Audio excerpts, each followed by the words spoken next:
السلام علیکم۔ اعوذ باللہ من الشیطان الرجیم، بسم اللہ الرحمن الرحیم۔ آج کا ہمارا ٹاپک ہے باغ فتح کے اوپر۔ حضرت عمر بن عبدالعزیز ایک عظیم حکمران تھے۔ آپ نے خلافت کا بار اٹھانے کے بعد مختلف اصلاحات کی اور بنو امیہ حکومت میں پیدا ہونے والی خرابیوں کو دور کرنے کی ہر ممکن کوشش کی اور اسے جمہوری بنانے پر زور دیا۔ ایک مشکل کام تھا، لیکن آپ اس کے باوجود بھی اس کے نظام میں تبدیلی کر کے اسے کم از کم خلافت راشدہ سے نزدیک تر کر دینا چاہتے تھے، اور اس کے لیے آپ نے خلافت سنبھالتے ہی اقدامات بھی کیے۔ حضرت عمر بن عبدالعزیز نے حکمران بنتے ہی سب سے پہلے خاندان کے افراد کی طرف توجہ دی، جن کے قبضے میں رعایا کی جاگیریں، جائیدادیں تھیں۔ ان میں شاہی خاندان کے علاوہ اموی امال اور عمائدین بھی شامل تھے، جنہوں نے عوام کی جاگیریں غصب کر لی تھیں۔ نہ خود آپ بھی اسی دائرے میں شامل تھے، کیونکہ ان جاگیروں کو خلفائے بنو امیہ نے وراثت بنا لیا تھا، اور اس طرح جو جاگیریں حسنہ ملی تھیں وہ آپ نے واپس کر دیں۔ پھر خاندان کے دوسرے افراد سے جاگیریں واپس کرنے کو کہا، لیکن وہ کسی طرح راضی نہ ہوئے، تو آپ نے عام مسلمانوں کو مسجد میں جمع کیا اور ان کے سامنے تقریر کی کہ جن لوگوں نے وہ جاگیریں غصب کی ہیں جو ان کا حق نہ تھیں، ان میں ان کو ان کے اصل مالکوں کو لوٹاتا ہوں۔ تقریر کے بعد آپ نے جاگیروں کے تمام کاغذات منگوائے اور ان کو پڑھوایا۔ جیسے جیسے کاغذات پڑھتے جاتے تھے آپ ان کو پھاڑتے جاتے تھے۔ اس طرح ایک ایک کر کے تمام اسناد آپ نے پھاڑ ڈالی۔ اس طرح ہر فرد کی غصب شدہ جاگیر اصلی مالک تک پہنچا کر اس کار خیر کو انجام دیا، اور اس کے بعد آپ نے اپنی بیوی کو حکم دیا کہ تمام مال و اسباب، زیور، جواہر، قیمتی کپڑے جو تمہارے پاس ہوں وہ سب بیت المال میں دے دو۔ انہوں نے حکم کی تعمیل کی اور ہر چیز بیت المال میں جمع کرا دی۔ جب دارالحکومت میں غصب شدہ مال کی واپسی کا کام مکمل ہو گیا تو پھر آپ نے صوبائی گورنروں کو حکم دیا کہ وہ اپنے اپنے صوبے میں اس بات کا پتہ چلائیں کہ کسی شخص نے غیر قانونی طور پر کسی دوسرے کی جائیداد پر قبضہ تو نہیں کر رکھا۔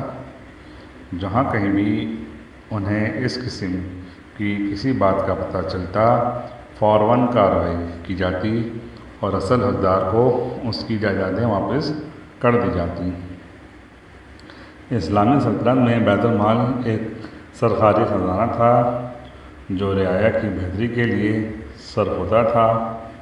اسے کوئی اپنے ذاتی مفاد میں نہیں لا سکتا تھا اور یہ عوام کا خزانہ تھا۔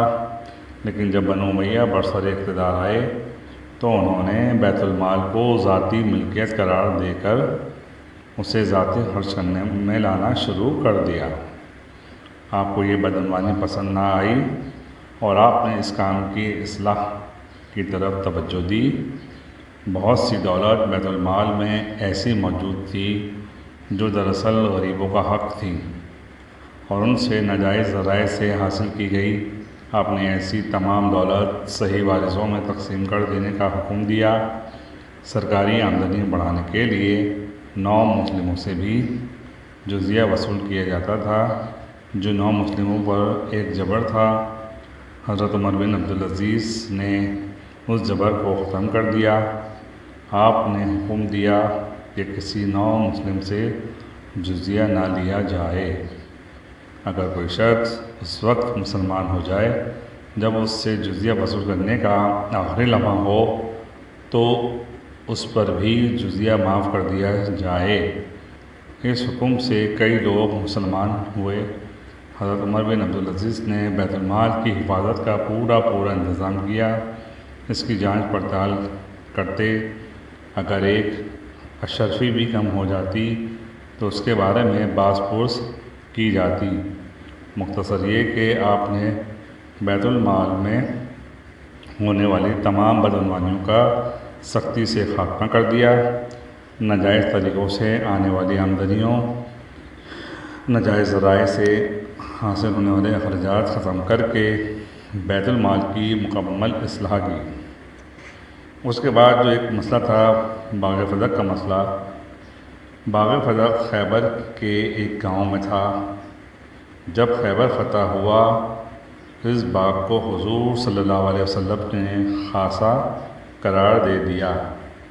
اس کی آمدنی آپ صلی اللہ علیہ وسلم اپنی اور بنو ہاشم کی ضروریات پر صرف فرماتے تھے۔ ایک مرتبہ حضرت فاطمہ علیہ السلام نے اسے آپ صلی اللہ علیہ وسلم سے مانگا تھا، لیکن آپ صلی اللہ علیہ وسلم نے نہیں دیا۔ آپ صلی اللہ علیہ وسلم کے بعد خلفائے راشدین کا دور آیا تو اس وقت حضرت ابوبکر صدیق رضی اللہ عنہ سے حضرت فاطمہ علیہ السلام نے پھر اس باغ کا مطالبہ کیا، لیکن حضرت ابوبکر صدیق رضی اللہ عنہ نے یہ فرمایا کہ حضور صلی اللہ علیہ وسلم کا ارشاد ہے کہ انبیاء کے مال میں وراثت نہیں ہوتی۔ اس طرح خلفائے راشدین کے دور میں اس باغ کا مصرف وہی رہا جو حضور صلی اللہ علیہ وسلم کے عہد میں تھا۔ ایک مدت تک یہ سلسلہ چلتا رہا، لیکن اموی خلیفہ مروان بن حکم نے اپنے دور میں اس پر قبضہ کر کے اس کو اپنے خاندان کی جاگیر بنا دیا۔ اس طرح یہ باغ وراثتاً حضرت عمر بن عبدالعزیز کے حصے میں آیا۔ آپ اسے کب قبول کر سکتے تھے؟ خلافت سنبھالنے کے بعد جو دوسرا قدم اٹھایا وہ اسی باغ کا فیصلہ تھا۔ آپ نے خاندان مروان کے لوگوں کو جمع کیا اور انہیں بتایا کہ فدق کی آمدنی کا صحیح مصرف کیا ہے۔ اس کے بعد آپ نے بتایا کہ میں فدق کا علاقہ بنی ہاشم کے حوالے نہیں کرتا، کیونکہ صدیق اکبر رضی اللہ عنہ کے دور میں ایسا نہیں کیا گیا، بلکہ میں اس کی آمدنی کو انہی کاموں کے لیے مخصوص کیے دیتا ہوں جن کے لیے حضور صلی اللہ علیہ وسلم اور خلفائے راشدین کے دور میں مخصوص تھی۔ اس طرح آپ نے باغ فدق کی آمدنی اہل بیت رسول اللہ اور بنو ہاشم کے لیے مخصوص کر کے اس مسئلے کو حل کر دیا۔ آپ کے دور میں جو ایک اور اہم بات نظر آتی ہے وہ خانہ جنگیوں کا خاتمہ ہے۔ حضرت عثمان رضی اللہ عنہ کے دور سے اس وقت تک اسلامی تاریخ کے اوراق مسلمانوں کے خون سے رنگین تھے۔ آپ نے اس کو روکنے کے لیے اتنی احتیاط کی کہ ایسے خونی حادثات کی نوبت ہی نہ آئی، یہاں تک کہ خارجی جوہر دور میں مسلمانوں کے خلاف برسر پیکار رہے۔ اس دور میں خاموش تھے، اس کے ابتدا آپ نے ہی کی تھی۔ آپ نے انہیں لکھا کہ میرے پاس آ کر بات چیت کر لو، اگر ہم لوگ حق پر ہوں تو تمہیں اطاعت قبول کر لینی چاہیے، اگر تم حق پر ہو تو ہمیں اپنے متعلق غور کرنے کا موقع دو۔ اس طرح خوارج بھی آپ کے طرز حکومت سے مطمئن ہو گئے۔ حضرت عمر بن عبدالعزیز ایک عظیم حکمران تھے۔ آپ کا نظام حکومت بہت عمدہ تھا۔ آپ کی مالی، انتظامی اور دیگر اصلاحات کا نتیجہ یہ ہوا کہ رعایا کا ہر طبقہ خوشحال ہو گیا، یہاں تک کہ لوگ صدقہ زکوٰۃ دے کر نکلتے تھے، لیکن لینے والا کوئی نہ تھا۔ ہر کتب خیال آپ کے طرز حکومت سے مطمئن تھا۔ آپ نے اپنے دور میں عمدہ اصلاحات کر کے امیر حکومت کی خرابیاں بڑی حد تک دور کر دیں، لیکن آپ کی یہ اصلاحات دیر پا ثابت نہ ہو سکیں۔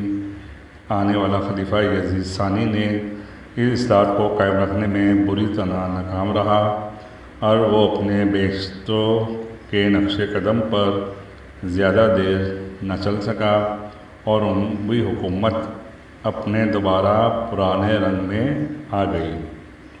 امید کرتا ہوں آپ کو آج کا میرا یہ ٹاپک پسند آیا ہوگا۔ نیکسٹ ٹاپک تک کے لیے مجھے اجازت دیجیے گا۔ اگر مجھ سے کوئی غلطی یا کوتاہی ہو گئی ہو تو معاف کیجیے گا۔ السلام علیکم ورحمۃ اللہ۔